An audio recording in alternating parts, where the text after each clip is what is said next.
Hey crafties, this is Kimberly with Sky Creation. So I wanted to bring you along as I kind of expose my junk drawer here in my craft room.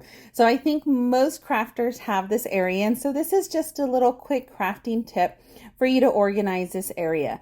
So I actually pulled everything out of there. You saw it was messy. It was not very well placed in there. And what I do is I cut off the edges of my cardstock. So I'm trying to keep rectangular shapes. I'm trying to keep square shapes. And this just helps when I try to organize everything together so that I don't have the papers getting stuck with each other. So I'm going to do this with everything that I had in that drawer, maximizing the paper usage. There are certain projects that I just need a tiny piece of paper. So I do try to keep as much as I can. I do get rid of the smaller pieces that I know are just going to cause more of a mess and not really help in the future. And then I start sorting all of the paper depending on the color. So the different purples together, the different shades of pink together, the different blues.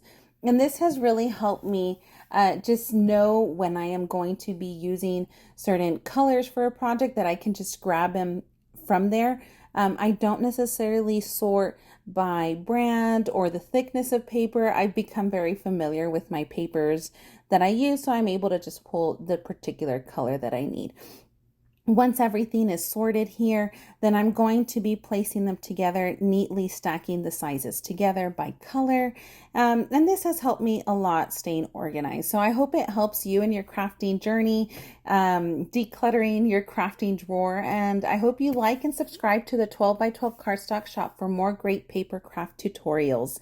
Hope that you are able to stay a little bit more organized and enjoy.